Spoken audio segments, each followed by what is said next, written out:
and he's going to destroy the enemy, man. He's going to destroy our oppressors, right? This is what's going to happen to the wicked in the last days. And that's going to come by his strange acts. So yeah, let's go back to Isaiah chapter 59. So it says, for your hands are defiled with blood, and your fingers with iniquity. Your lips have spoken lies. Your tongue hath muttered perverseness. That's right. We taught our people that, hey, man, hey, come join this gang. Oh, let's go rob this person. Let's go murder our own brother. Let's beat down our own people. But hey, hey, we love everybody. These types of things have blood on your own hand. That's what these things gets blood on your own hand, man. Right? That's what your iniquities have done. So-called going after this so-called black culture, right? This is why the Most High said that your hands are defiled with blood, and with, it says, your fingers with iniquity. We were in churches, right? In these so-called Christian churches, spreading all types of lies, believing that Jesus is a white man, Yahushua is a white man, okay? Believing that Yahweh is a white man, okay? Having no judgment. That's why we are defiled. Some of us are responsible for the death of our own children because we didn't do what? Let's go to Ecclesiasticus. We are even responsible for the deaths of our own children. And I'm not even talking about through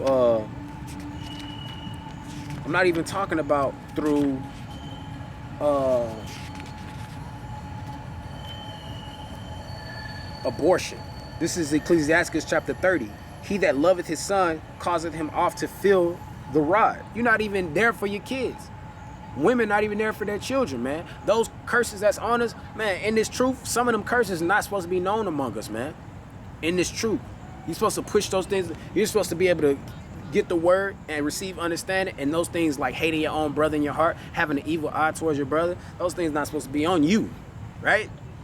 But hey, when you're in this world, what the scripture say? In Isaiah chapter 59, it says, your hands are defiled with blood, and your fingers with iniquity. Your lips have spoken lies. Your tongue hath muttered perverseness. Hey, we responsible for the deaths, even the things that our children go through. We were responsible for that, man, because we're not valiant for the truth. We don't understand the truth. So that's what that thing means right there in Isaiah chapter 59 and verse 3. So this is why we're supposed to have to be in shame, right? So it says what? He that loveth his son causeth him oft to feel the rod, that he may have joy of him in the end. He that chastiseth his son shall have joy in him, and shall rejoice of him among his acquaintance. And it gets deeper, man. He that teacheth his son grieveth the enemy. Who is the enemy? The so-called white man, right? And why is it going to grieve the enemy? Why is it going to grieve the enemy? If you teach your son, if you're in the house doing a righteous thing.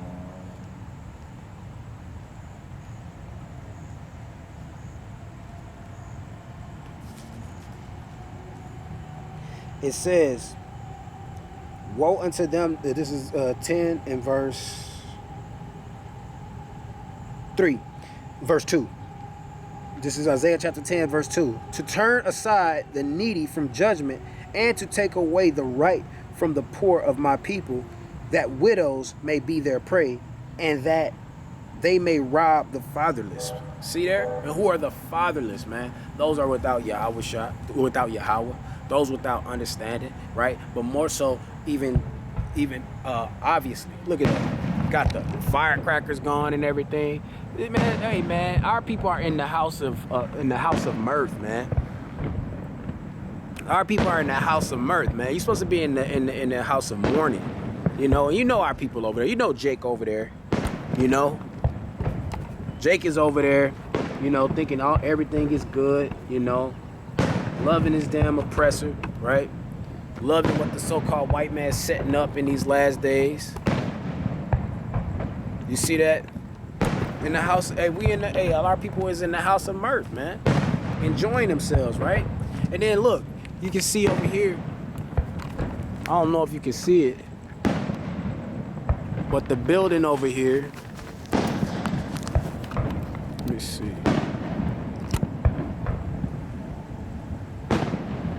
Got the you know what that's about. That's the rainbow symbolizing homosexuality right there, man. Autofocus is got the thing going everywhere. So that's symbolizing, you know, the homosexuality, man. You know, this place is wicked, man. And we speak against these things. We opening our mouth, judging righteously, man. That's what we're supposed to be doing in these last days. But our people are in folly and madness, man. So what? It says, so that they may rob the fatherless. This is why we are supposed to do what? Teach our sons, man. So let's go ahead and go back to Ecclesiastes chapter 30 and verse 3. He that teacheth his son grieveth the enemy, and before his friends he shall rejoice of him. That's right. When we learn righteousness and do righteousness, man.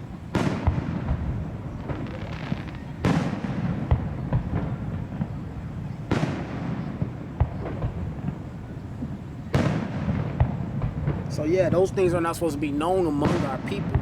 Those things are the curses concerning having an evil eye towards your brother, okay?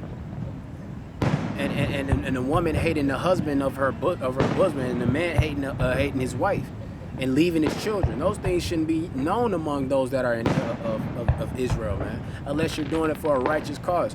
Unless that sword has come into your home, and you have to separate for the sake of the Most High Yahweh Ba'ashem Yahweh Shah, right? So that thing says what?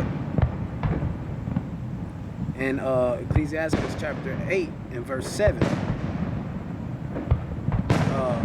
Ecclesiastes chapter 29 and verse 7. Salakia. Those things not supposed to be known. You're not supposed to have an evil eye towards your brother, right? So it says, and this is how there's blood on our hand, because we have done those things. We have lived those ways. So now for us to be worthy of now for us to be have the right to the tree of life, we gotta follow these laws, statutes, and commandments after being waking up to the truth, man, through Yahweh Shah. Okay? And it says what? Many have this is Ecclesiastes chapter 29. Many therefore have refused to lend for other men's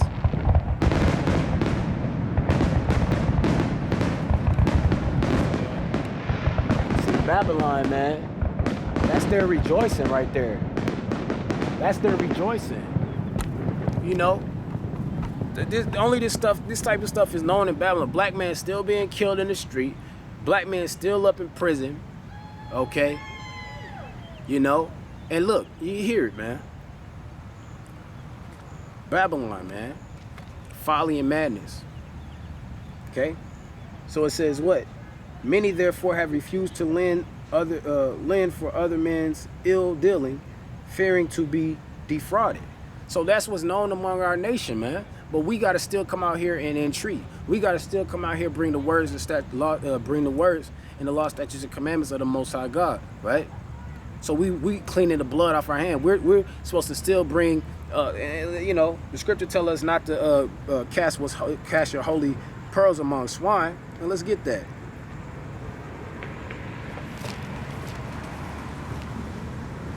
But at the same time, we got it. So that's how but we still entreat, you know. It says, give not that which is holy. This is Matthew chapter 7, verse 6. Give not that which is holy unto the dogs, neither cast your pearls before swine, lest they trample them under their feet, and turn again and rend you. So after that, you know, we don't speak in the ear of a fool, man. We don't speak in the ear of a fool when they refuse the words of the Most High God. But we still wiping the blood off our hand because they, and you know, I can kind of give you that breakdown too, man.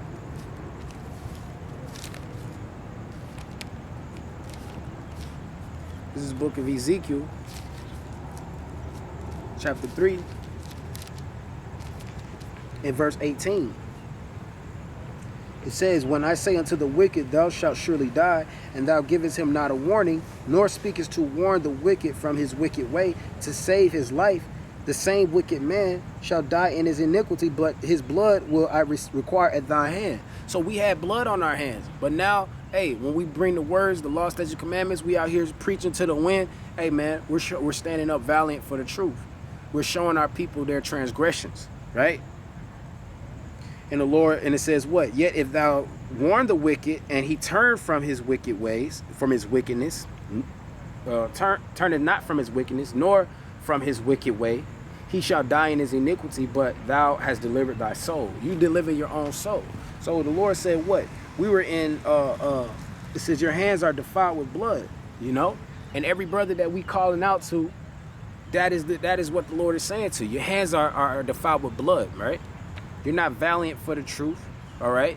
You didn't know who you were. Now you know who you are. Now what you're supposed to do? Follow the law, statutes, and commandments of the Most High God, right? It says, none, in verse 4, none calleth for justice, nor any pleadeth for truth. They trust in vanity and speak lies. They conceive mischief and bring forth iniquity. And that's because our feet are among the so-called blacks, Hispanics, and Native Americans, our feet run quickly to folly and madness, man. So in Ecclesiastes chapter 29, it says what?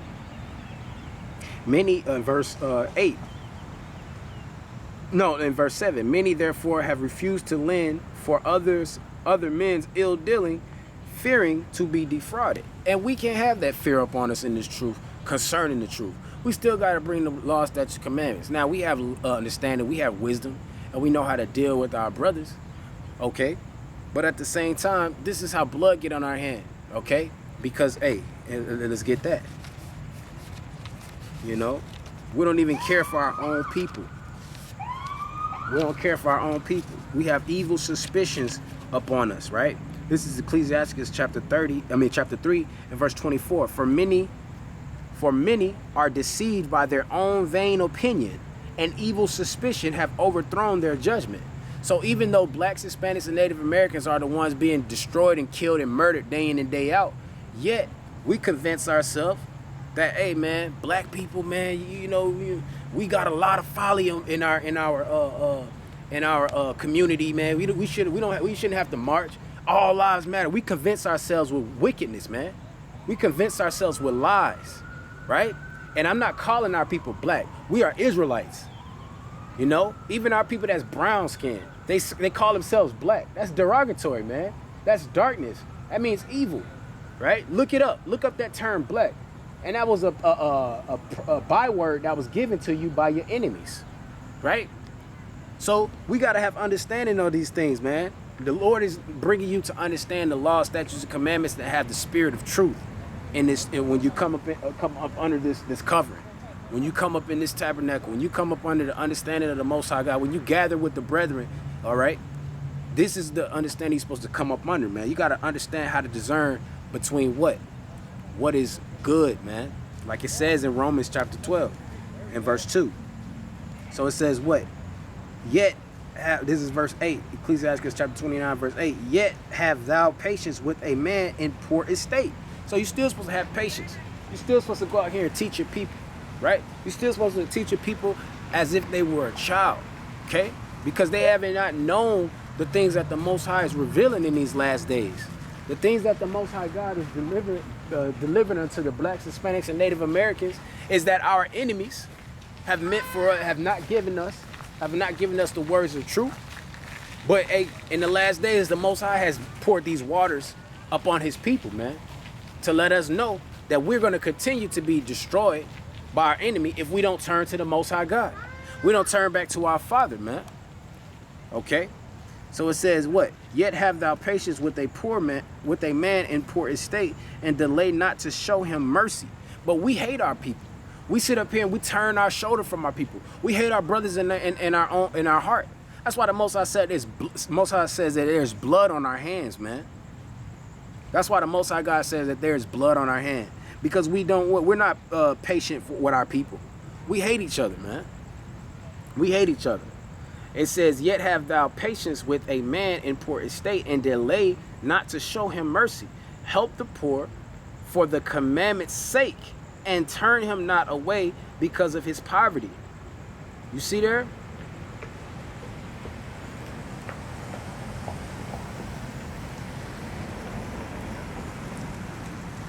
That's right. So this is the type of things that you're supposed to do, because all your life you have been taught to hate your own brother.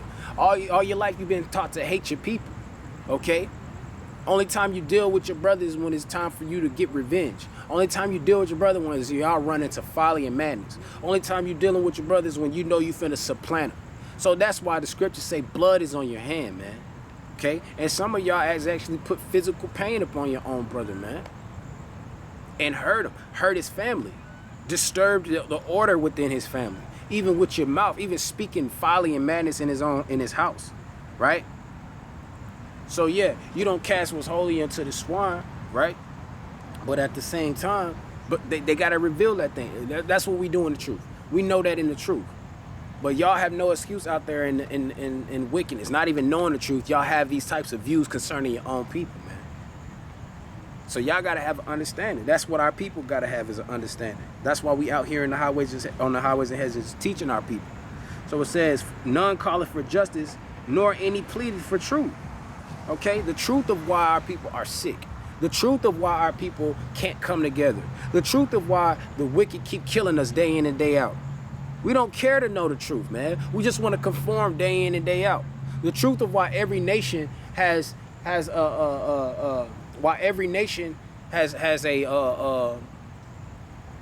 portion in his life, and we don't. We're not valiant to know these things. We're not valiant to have understanding concerning these things. We're only valiant to lead, to continue in wickedness. You okay, sister? No, it's fine. We are not valiant to have truth, to have understanding in these last days. We're only valiant to do what the so-called white man has told us to do, and that's to be a destruction to our own people, right? And they call that love. You see there? That's wickedness, man. The gay man comes by saying, yeah, man, you got to be about love. Are you serious? You don't know what love is? That's not love. You sit up here refusing some woman to have a husband. And then that child that can be born through something that's holy, right? Because you're not supposed to rejoice in unprofitable children. So you got to come under the law, statutes, commandments. But at the same time, that's not love, man.